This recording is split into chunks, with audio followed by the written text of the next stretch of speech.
días para todos. Los invito a que nos coloquemos en pie y vamos a leer la palabra de Dios en Primera de Corintios, capítulo 15.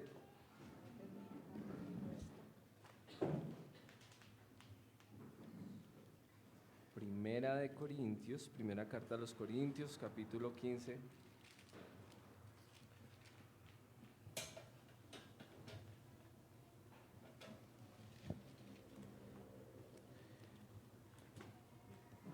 Y vamos a leer el versículo 1 y 2 solamente. ¿Lo tienen? Amén. Además os declaro, hermanos, el evangelio que os he predicado, el cual también recibisteis, en el cual también perseveráis, por el cual, asimismo, si retenéis la palabra que os he predicado, sois salvos. Si no creísteis, en vano. Amén. Señor, muchas gracias por esta mañana en el cual tú me permites compartir con tu iglesia, de la cual tú eres el pastor, Señor, con tu iglesia, Abba Padre, donde decimos que tú eres nuestro papá, que tú eres nuestro papito, que tú eres lo más íntimo que tenemos con Dios, nuestro papá. Entonces en esta mañana te pido que estés en esta predicación, que tú hables a la iglesia y que me escondas detrás de tu cruz para predicar lo que tú quieres decir a tu iglesia. En el nombre de Jesús, amén y amén. Podemos tomar asiento.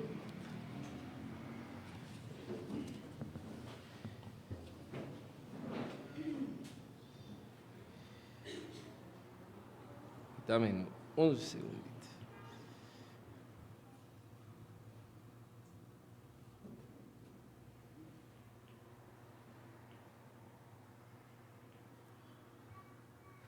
Veníamos hacia acá con mi esposa y mis hijos en el carro. Venía, no sé, 40, 50 kilómetros. De pronto vi algo de reojo y frené en seco. Y dije, bueno, voy a retroceder porque me parece que eso tiene mucho que ver con la predicación. Entonces di reversa más o menos una cuadra. Mi esposa empezó, ¿qué te pasa? ¿Por qué te estás regresando? Y los carros pitaban. Bueno, tomé precaución, me devolví y era un graffiti. El graffiti decía: no sé de qué estén hechas las almas, pero la tuya y la mía son las mismas, son la misma. Y pensaba yo en la predicación de hoy, yo decía, claro, el espíritu que Dios nos ha dado es uno con Él. Una vez aceptamos al Señor Jesucristo, nos unimos, ya no hay diferencia. Aunque el graffiti dice el alma, yo voy más allá y digo el espíritu es uno solo contigo, Dios. Esta es la última el último capítulo que va a tratar Pablo a la iglesia en Corinto. Usted dirá, sí, hay un capítulo 16, básicamente va a tratar la despedida en el capítulo 16, mientras que en el capítulo 15 se va a demorar un buen rato, tiene 58 versículos, es decir, es la porción más larga de toda la carta del apóstol Pablo a los Corintios, porque va a tratar un tema supremamente importante. Ha tratado ya las divisiones, ha tratado ya el qué hacer en la iglesia, cómo debemos estar en la iglesia, cómo debemos comportarnos, cómo tener la cena del Señor. Pero se va a detener Pablo un buen momento a decir, necesito que sepan esto, necesito declararles, hermanos, el evangelio que les he predicado. Porque si ustedes lo recibieron, entonces serán salvos. Y si no lo han recibido, pues creyeron en vano.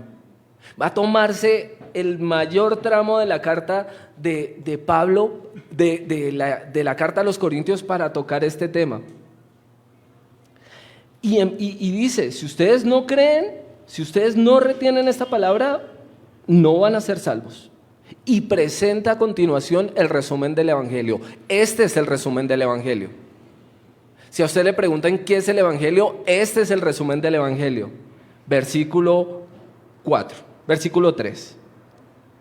Porque primeramente os he enseñado lo que asimismo recibí.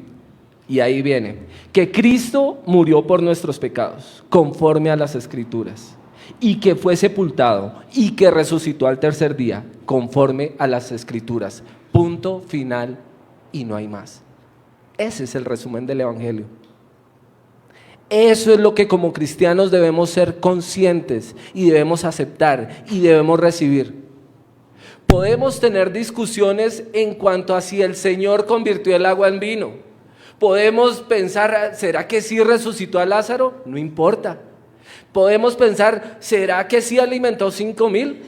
No importaría. Pero en cuanto a la resurrección, no puede haber ninguna duda. Porque si el Señor nos resucitó, Elber, apaga todo y vámonos. El punto más importante del Evangelio, de lo que es el cristianismo, es la resurrección.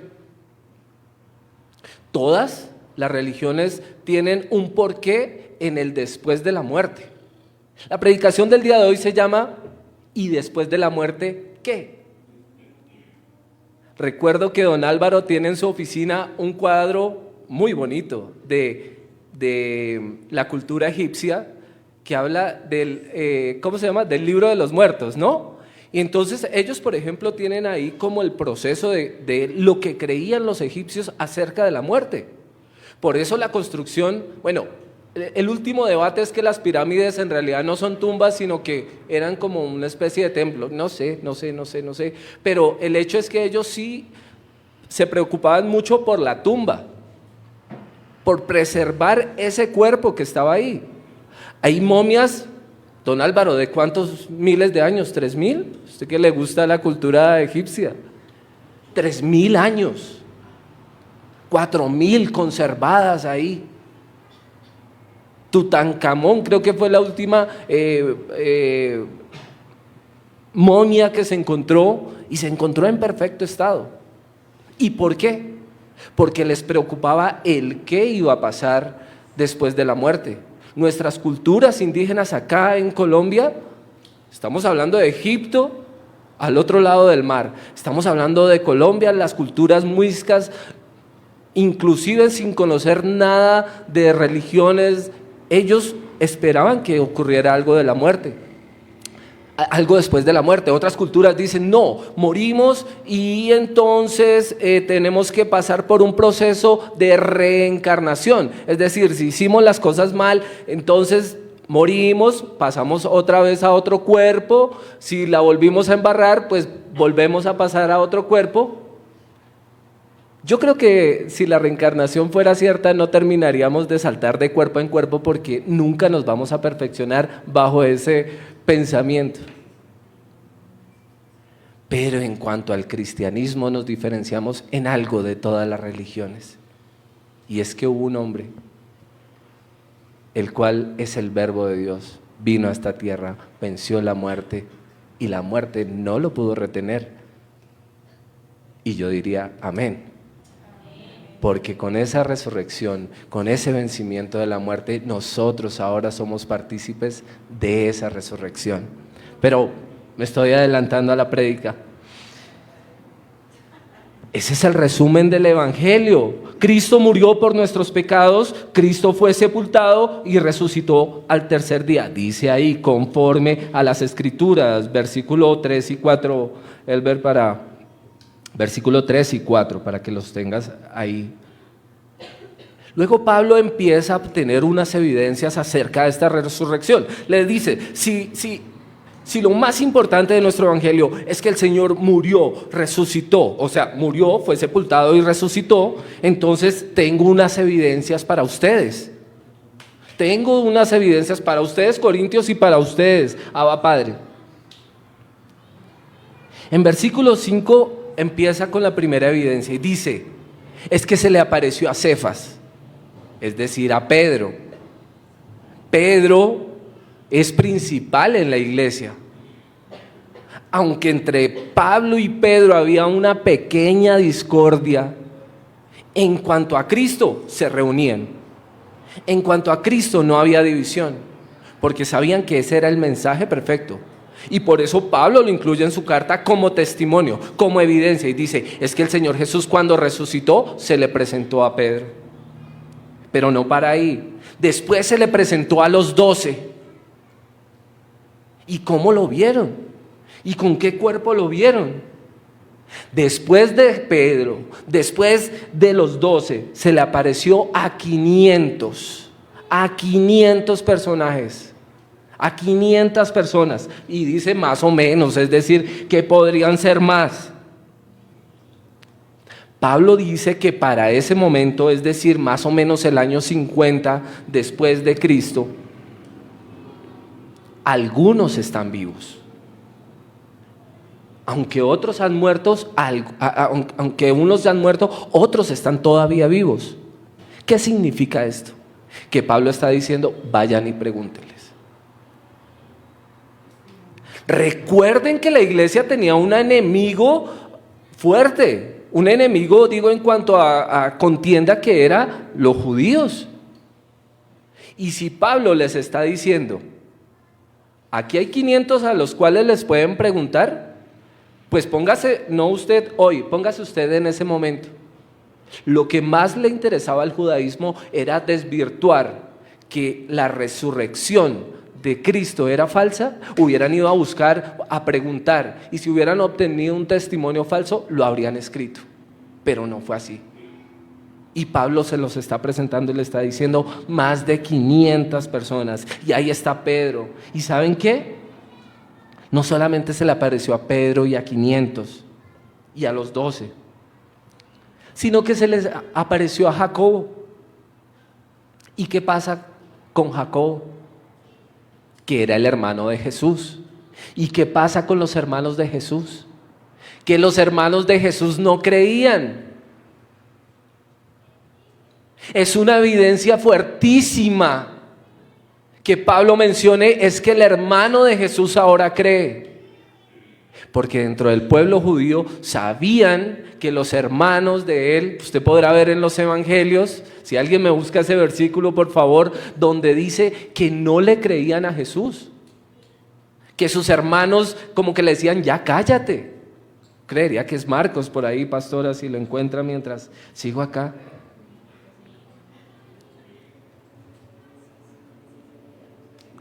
Presenta a un apóstol, presenta a los discípulos, presenta a más de 500 y presenta a su propia familia. Y es que su propia familia, pues es más difícil de que crea. Porque lo habían visto nacer sus padres, su padre adoptivo José, su madre María, lo habían visto de niño sus hermanos.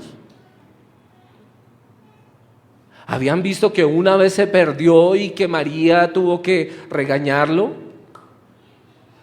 Se perdió en el templo. Entonces, claro, si alguien veía a un humano cualquiera, era su propia familia. A ellos les costaba ver a ese enviado de Dios. Para otros era más fácil, los que veían los milagros. Pero los que comían con él, los que convivían con él, los que seguramente lo habían visto con hambre, con sueño, pues les costaba más. Y el último de todos se presenta como la evidencia última, dice yo, como un abortivo, como alguien que nace antes de tiempo, como antes que nace cuando no es el tiempo. Porque Pablo no era discípulo de Jesús, sino que Pablo en un camino, el Señor se le apareció y lo botó al suelo. Y ese que era perseguidor, ahora tiene un encuentro con el Señor. Y ahora es conmovido por las palabras de su Señor.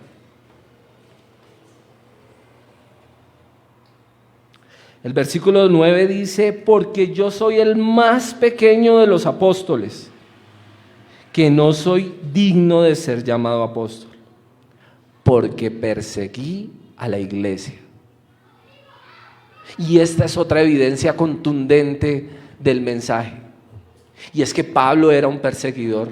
Los que han estado leyendo Hechos en el grupo con la pastora saben de lo que estoy hablando. Saben que Pablo perseguía a la iglesia. Saben que Pablo era un asesino de la iglesia. Saben que Pablo era un cruel con la iglesia. ¿Y cómo vamos a explicar entonces que después de un encuentro con el Señor cambió todo? Y el que era perseguidor ahora es proclamador. El que pasó de perseguir ahora pasó a predicar. Y así como persiguió la iglesia con todas sus fuerzas, así proclamó el evangelio con todo su esfuerzo. Por eso es que la Biblia está llena de cartas de Pablo, más que la de otros discípulos. Porque su vida fue transformada, porque su vida fue cambiada. Porque hubo un antes y un después. Siempre hay un antes y un después cuando se tiene un encuentro con Jesús. Si usted no ha experimentado un antes y un después con Cristo, entonces es el momento. Juan 7:5, ¿qué dice? Porque ni aun sus hermanos creían en Él. Juan 7:5, sus hermanos no creían en Él, devolviéndonos a hablar de Jacobo. Entonces son evidencias. Versículo 10 dice, pero ha sido la gracia de Dios. Versículo 10 dice, pero ha sido la gracia de Dios. Por la gracia de Dios soy lo que soy. Su gracia no ha sido en vano para conmigo. Antes he trabajado más que todos ellos, pero no yo, sino la gracia de Dios conmigo. Porque sea Pedro, o sean los discípulos, o sea Jacobo, así predicamos. Y así predicamos en Abba Padre. Así predicamos en Abba Padre, de la resurrección, del sacrificio de Jesús, de lo que Él ha hecho, de sus proezas, de que Él mismo vino de parte de Dios aquí. Eso es lo que predicamos aquí, el Evangelio, que Cristo murió, fue sepultado y resucitó. Ahora, ¿qué pasaría si Jesús no fue resucitado? Pablo ha presentado las evidencias, pero si el Señor no resucitó, como decía al principio, si es el más grande fundamento de la iglesia, es sobre lo que está construida la iglesia realmente. Ni siquiera sobre la muerte, sino sobre la resurrección. Es el fundamento más poderoso que tenemos. Si eso no es verdad, entonces no hay fundamento, entonces no hay iglesia. Entonces, como dice el título de la predicación, ¿y después de la muerte qué? Pues si después de la muerte nada. Nuestra predicación y fe serían vanas. Sería simplemente una enseñanza moral. Decía, yo no recuerdo si este papa o el anterior le preguntaron, ¿y si lo de Jesús no es cierto? ¿Y si la resurrección no es cierta? ¿Qué pasa? No pasa nada. Pues nos seguimos reuniendo. Porque en el caso de Abba Padre, pues la pasaríamos rico, pues comemos pan, tomamos café, nos abrazamos, echamos chisme, dice Camila, le gusta el chisme. Si la resurrección no es cierta, ¿vana sería su sangre? Yo iba a decir, apague y vámonos.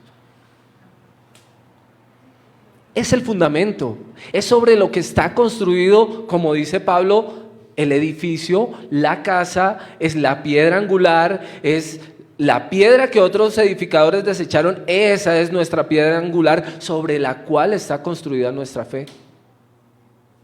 Yo no sé si usted ha perdido seres queridos. Yo he perdido seres queridos. He perdido a un hermano, he perdido a un cuñado del cual aprecio mucho, ya partió mi papá. ¿Y sabe qué? Y el suegro, qué pena, el suegro también. No, mi suegro. Ahora me acordó de algo. Y yo anhelo encontrármelos de nuevo.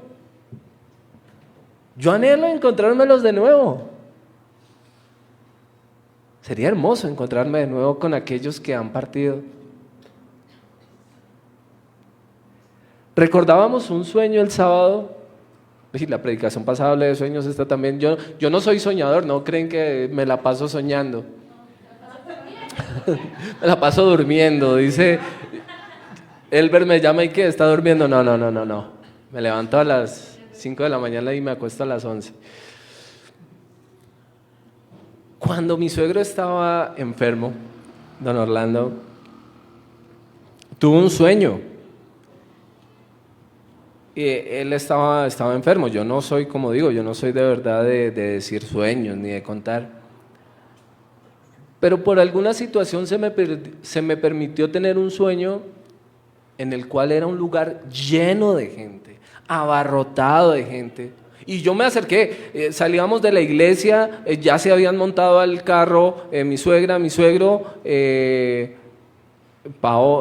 tú estabas, creo, en el mismo carro, y bueno, no recuerdo si Linda y Cristian también estaban ahí. El hecho fue que yo no estaba montado en el carro de ellos, sino que estaba en mi carro.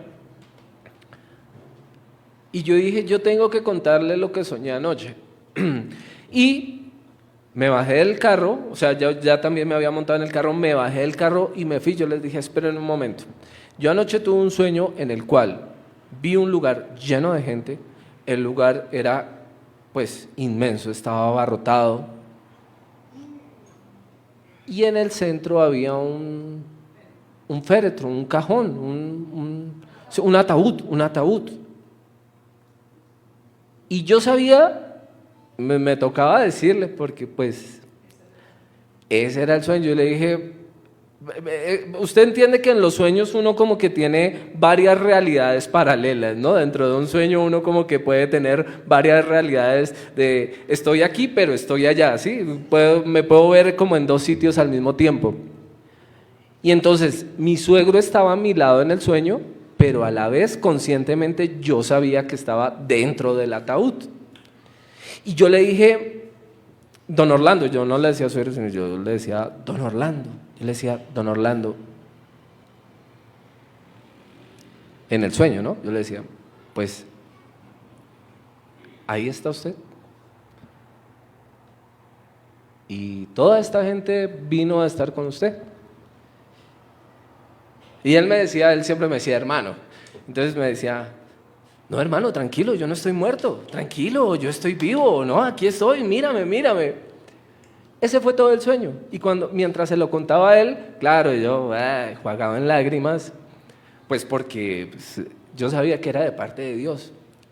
Y tal cual se cumplió el sueño, porque cuando mi suegro fallece, a él le asignan una sala pequeña, más pequeña tal vez que este lugar, o en promedio tal vez como este lugar. La gente empieza a llegar. Vinieron, yo no sé, sordos habían por cantidades. De la iglesia del sur donde se habían congregado, de la iglesia de Filadelfia, del colegio de Filadelfia, del colegio Colombo Sueco, de los compañeros de Paola, de la gente de la iglesia, de los familiares. De Villao viajaron. Hacían fila para entrar al funeral. Hacían fila. Era impresionante la cantidad de gente, tanto así que de la funeraria le dijeron a la pastora Jacqueline, ¿por qué no nos dijo que su esposo era figura pública? Y ella dijo, no sabíamos que era una figura pública.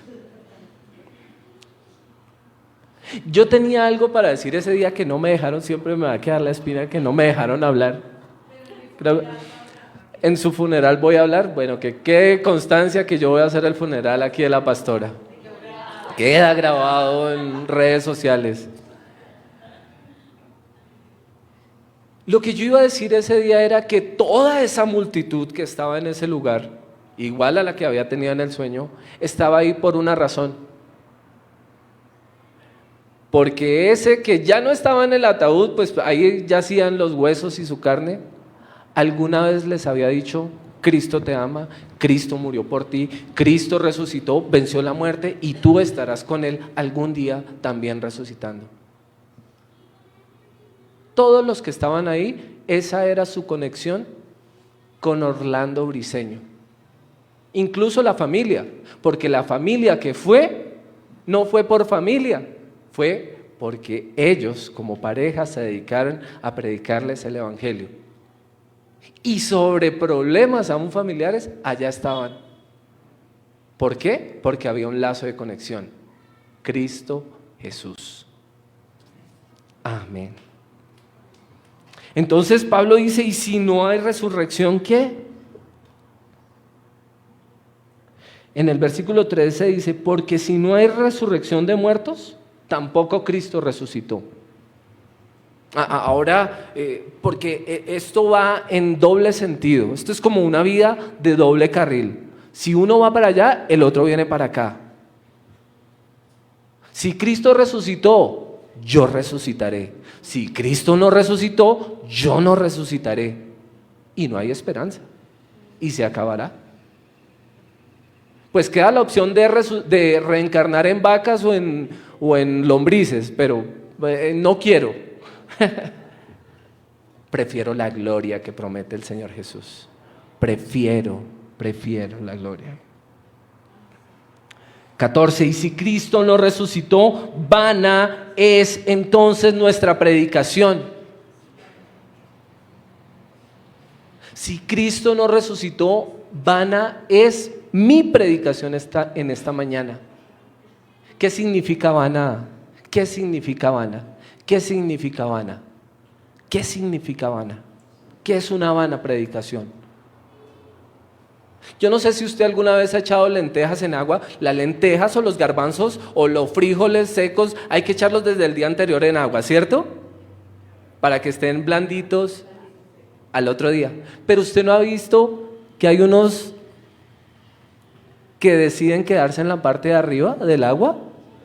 Hay unas lentejitas que se suben, hay unos garbancitos que flotan, unos frijoles que flotan. ¿Por qué flotan?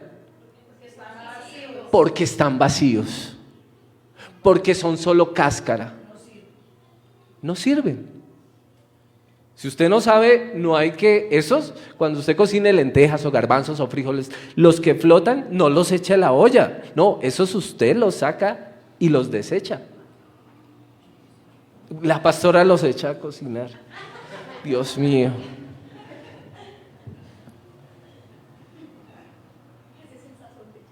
Vano, vacío, sin nada en el interior, como una semilla que es una cáscara vacía.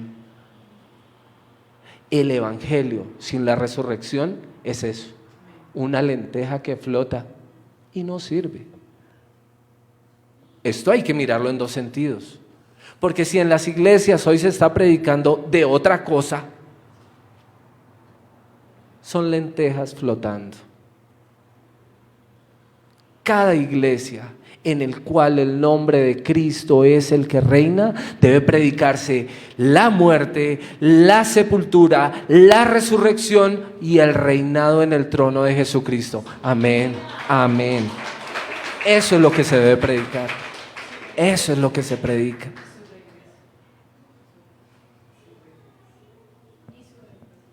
El regreso. Porque si Él está vivo, entonces retornará por su iglesia. Eso es lo que aguardamos. Si Jesús no fue resucitado, entonces nuestro testimonio es falso. Pablo dice, si Jesús no resucitó, mi testimonio es falso. Él se está presentando entonces como un testigo falso.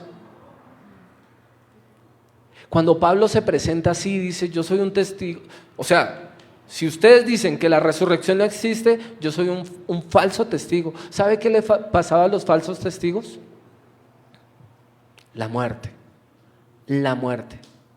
Pero ¿sabe qué lo dice en unas palabras tan hermosas? Lo dice otro discípulo en otra de las cartas, y acompáñeme conmigo y quiero que sea proyectado ahí, Primera de Juan, capítulo 1, versículo 1, porque lo dice de una manera tan hermosa. Dice es que no somos testigos falsos. Porque usted imagínese, la iglesia le decía a Pedro o a Pablo o a Juan, o sea, la gente les preguntaba, pero en serio, o sea, asegúrennos que lo que nos están diciendo es real. Porque es que por este mensaje vamos a tener que morir. Y yo sé que hay gente que muere por ciertas ideologías, sí, porque saben porque ellos consideran que son reales. Pero yo no creo que Pablo, que Pedro, que Jacobo, que los 12, que los 500 estén dispuestos a morir si supieran que era mentira. Ellos saben que es real y por eso están dispuestos a dar su vida. Y en Primera de Juan lo dice de una manera tan hermosa. Dice, lo que era desde el principio, lo que hemos oído, lo que hemos visto, lo que con nuestros ojos, lo que hemos contemplado y palparon nuestras manos tocante al verbo de vida. Eso es Jesús. ¿Lo vieron? Bueno, otra vez sí, porque Él merece toda la gloria. Él merece toda la gloria. Ellos estuvieron dispuestos a decir, lo tocamos, lo vimos, lo escuchamos. Sí, crean. Cuando les preguntaban a los apóstoles le decían, sí, créanlo, porque nosotros mismos lo vivimos con Él. Lo vivimos con Él. Y estamos hablando después de la resurrección. No estamos hablando antes de la resurrección. Sí, claro, también antes de la resurrección. Pero ellos lo que más están afirmando es que después de su muerte lo vieron resucitado en carne. Y Pablo les estaba diciendo, es que es real.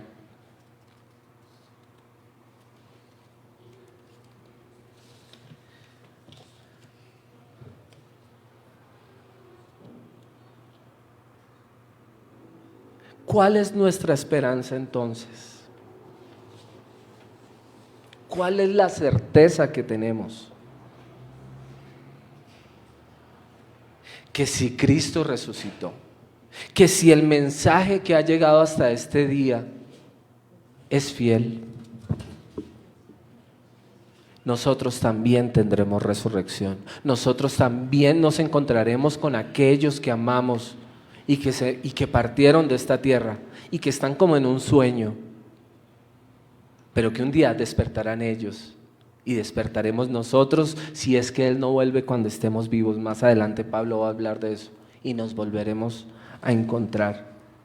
Versículo 21 dice, por cuanto la muerte entró por un hombre, también por un hombre la resurrección de los muertos.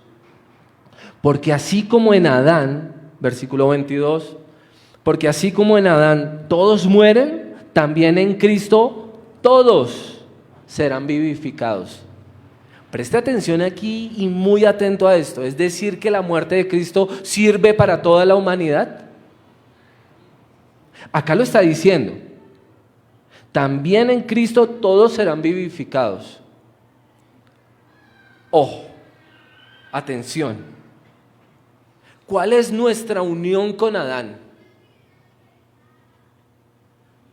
¿Qué nos une con Adán, iglesia?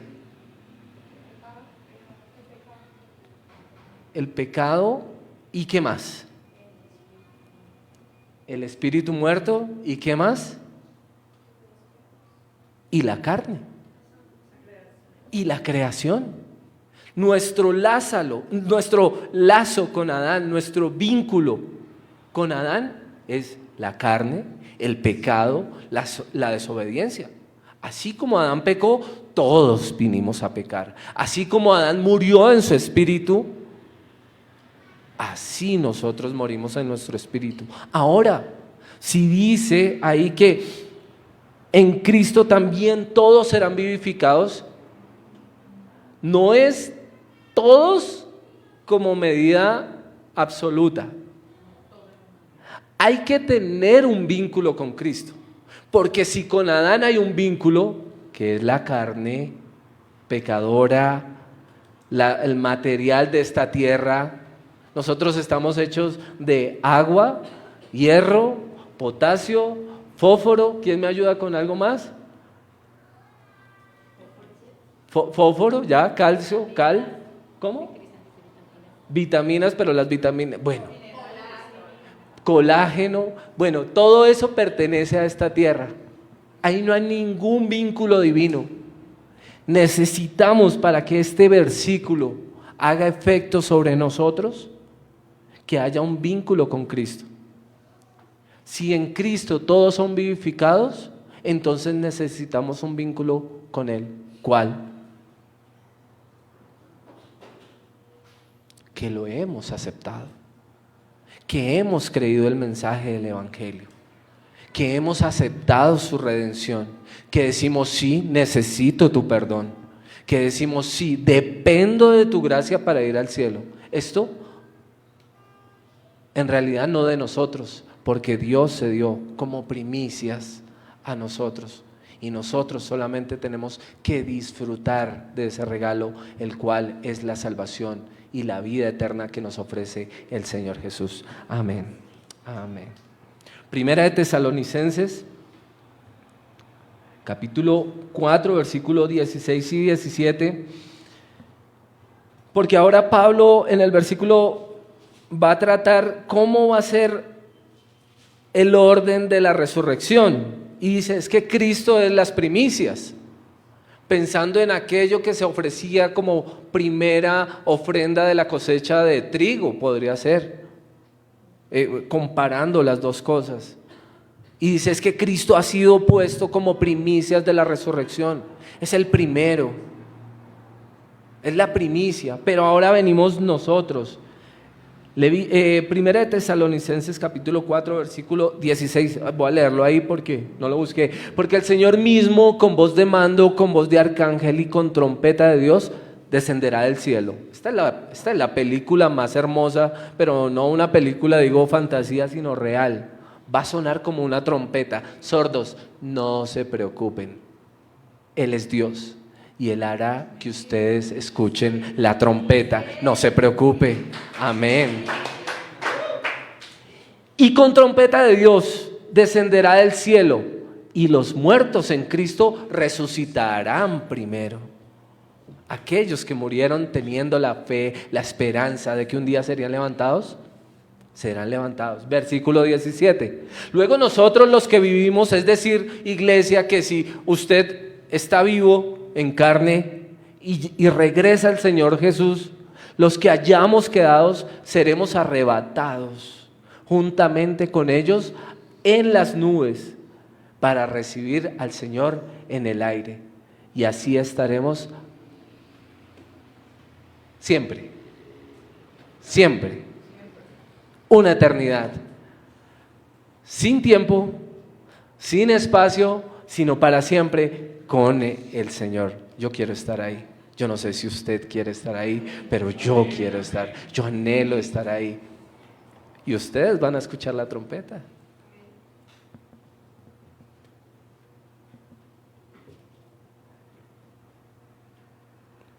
Luego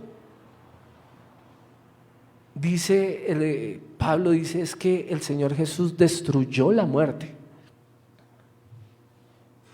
Arrebató el poder que tenía la muerte. A la muerte se le había dado un poder.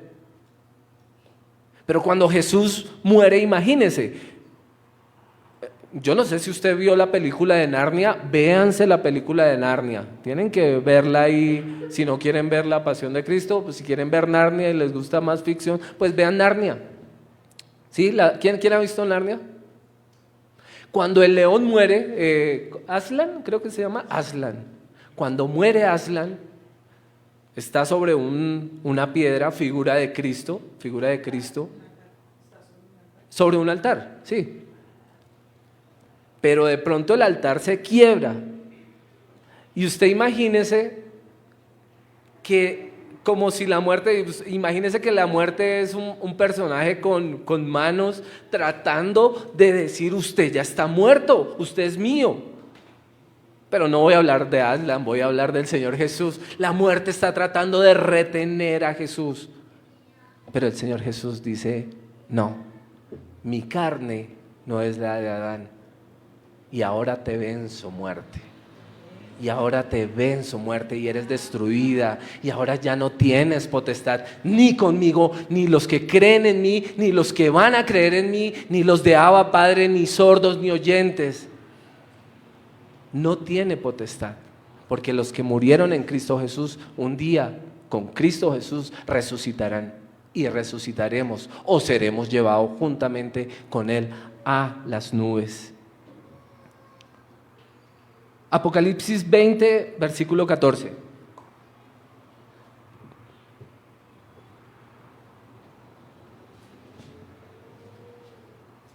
Y la muerte y el Hades fueron lanzados al lago de fuego.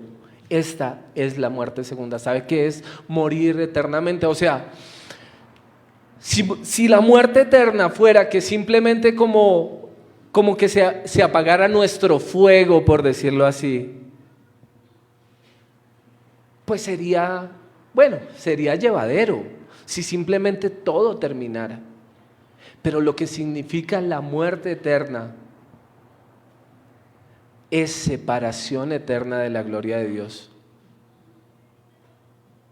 Y eso va a doler. Y eso va a doler porque usted va a anhelar estar allá con los que usted amó.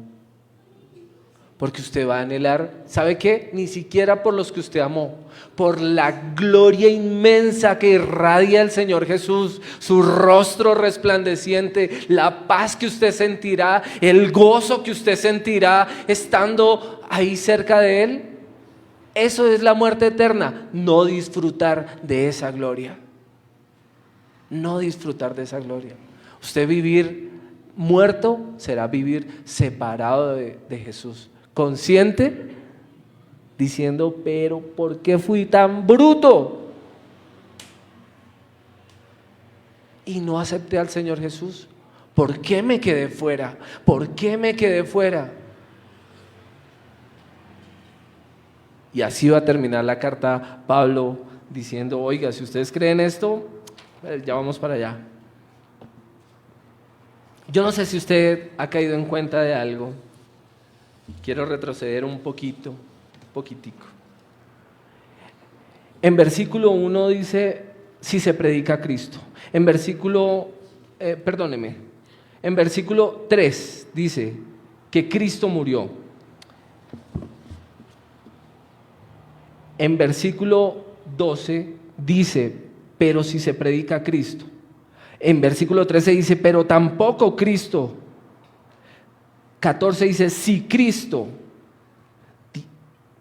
15 dice: a Cristo. 16 dice: tampoco Cristo.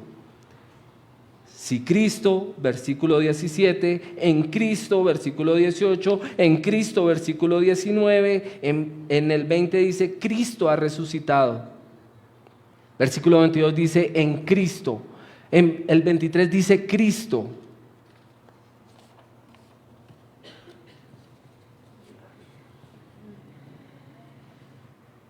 Cuando leemos los evangelios era común que dijera: pero el Cristo. Cristo significaba el oficio, el ungido, el Mesías, el que había de venir, pero no había una identificación de ese cargo. No sé si es clara la idea. Antes se sabía que había de venir un Cristo, y entonces se referían como el Cristo, el ungido, pero ahora Aquí Pablo está diciendo Cristo, Cristo, Cristo. El oficio ha tenido unidad ahora con un hombre. ¿Con quién? Con Jesús. Y en el versículo 31 va a decir: os aseguro, hermanos, por la gloria de vosotros tengo en nuestro Señor Jesucristo. Jesucristo, lo que esperaban, lo que anhelaban, se ha unido ahora.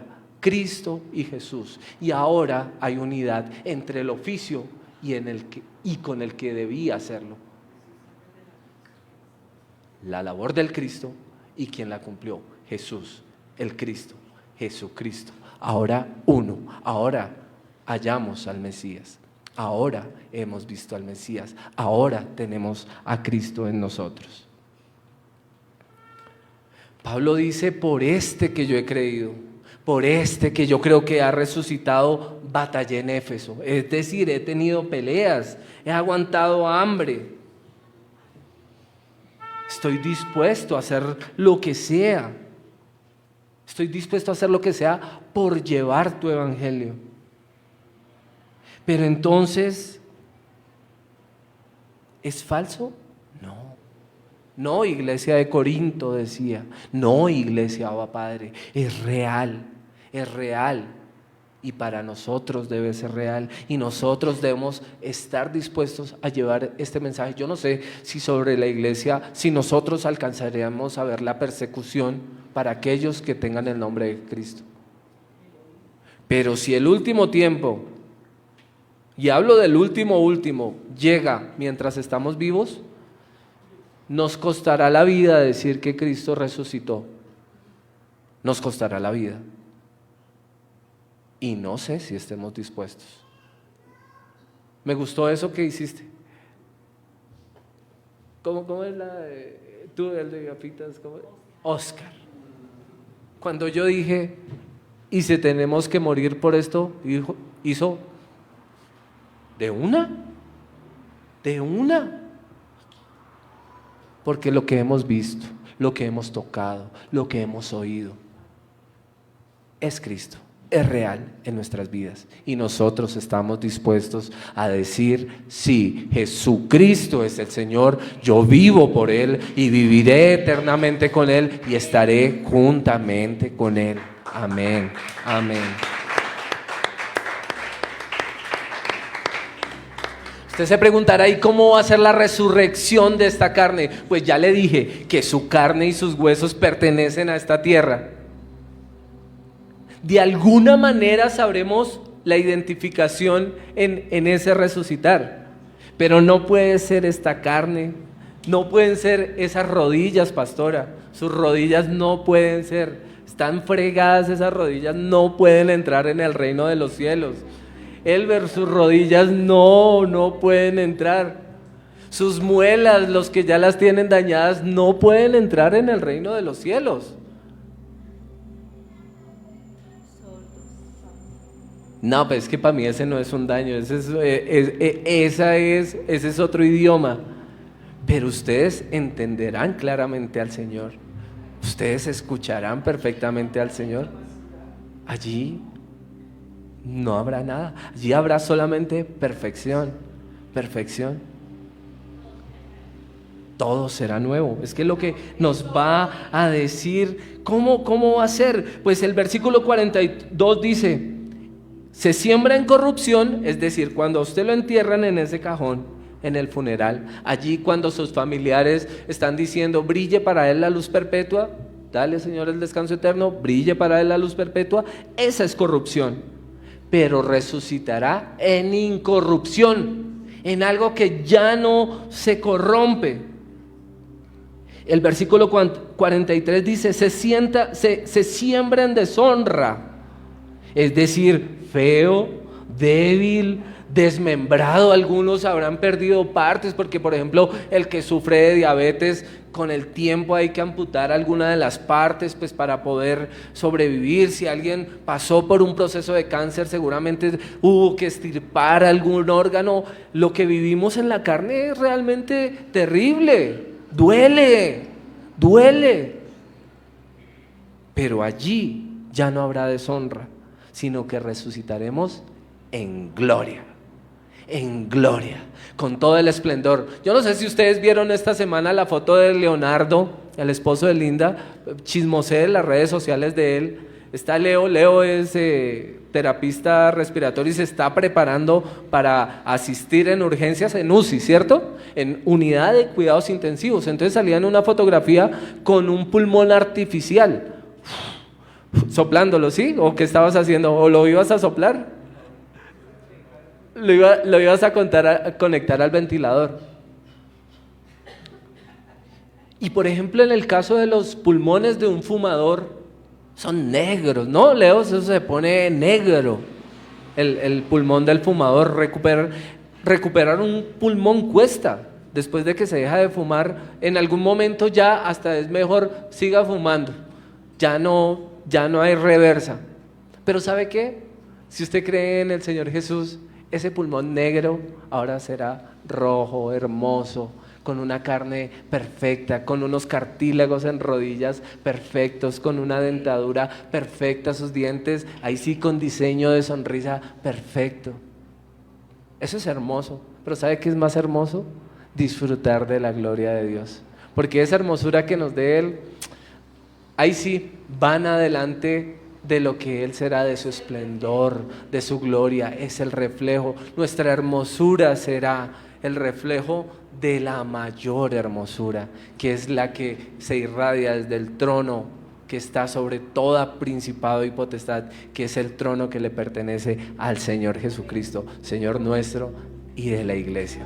¿Otra vez? Bueno, sí, aplaudámoslo una y otra vez, porque cada versículo de este capítulo es una honra para el Señor Jesús.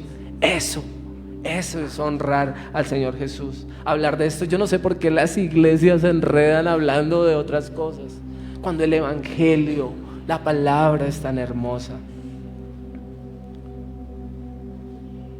Así también fue escrito: el primer Adán es alma viviente, el postrer Adán espíritu vivificante.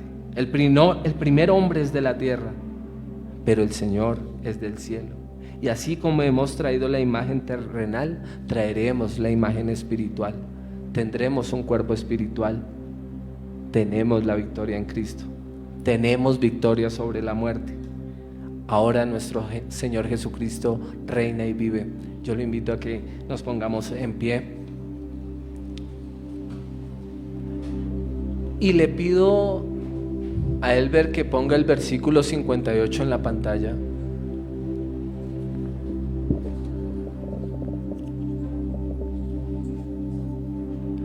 Y vamos a leer este versículo como iglesia, en señas. No sé si le das primero las señas, cómo sería la seña, o si Cristian nos da las señas exactas de este versículo. Venga, ven Cristian y nos da la seña exacta de este versículo.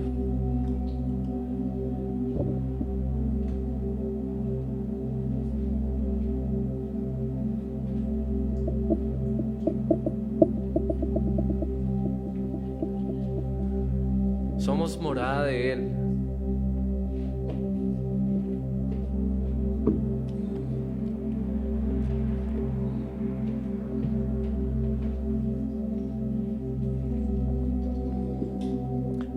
Que lo lea, tú se lo das, Él se lo replica a los sordos.